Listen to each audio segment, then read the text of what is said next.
فاسألوا أهل الذكر إن كنتم لا تعلمون.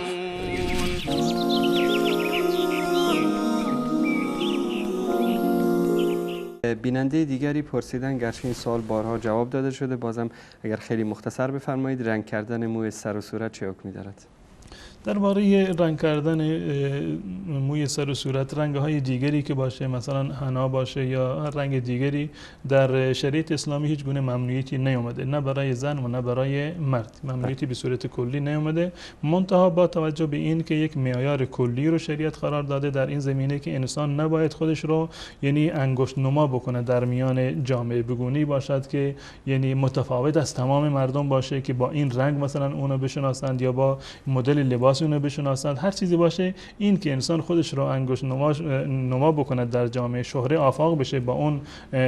پوشش خاص، این به اصطلاح ممنوع هست در شریعت اسلامی. اما این که به اصطلاح به صورت عادی تمام مردم این کار رو انجام میدن، که میخواد مثلا موهای خودش رو رنگ بکند اهم از مرد و زن، هیچ گونه ممنوعیتی در این زمینه وجود نداره. فقط بحث هایی که شده در مورد رنگ سیاه هست، آیا استفاده کردن از رنگ سیاه یا حنای سیاه جایز هست یا جایز نیست. در این زمینه روایت اومده در سنن ترمذی و در صحیح مسلم، روایت اومده که وقتی که اینها رو بحث میکنیم، اینا هیچ گونه دلالتی بر حرمت استفاده رنگ سیاه ندارن. مثلا درباره حدیثی که در صحیح مسلم هست درباره پدر حضرت ابوبکر صدیق رضی الله تعالی عنه اومده که غیروا هذا، که موی ابو قحافه رو شما تغییر بدید، و جنبوا السواد، از رنگ سیاه پرهیز بکنید. اما در اینجا نگفته که این حرام هست و این کار رو نکنید، با توجه به این که ما میبینیم در سیره به اصطلاح اصحاب رسول الله صلی الله علیه و آله افرادی بودند که این کار رو انجام میدادن، موهایشون رو رنگ میکردن، اونم رنگ سیاه، که کتم که یک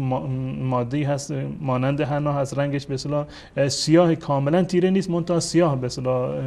جلوه میده، این استفاده میکردن حضرت ابوبکر صدیق. و همچنین روایت دیگری که اومده که در روز قیامت انسانای در آخر الزمان انسان‌های میآیند که موهایشون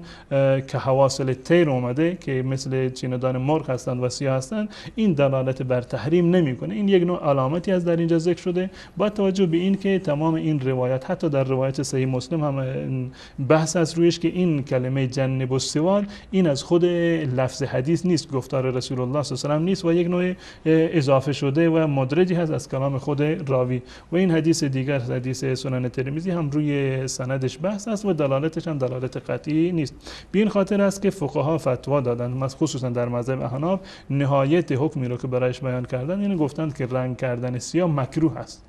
بحث حرمتش رو کسی در یکی از فقهای اربعین رو ذکر نکردن. پس بنابراین اگر کسی میخواد یعنی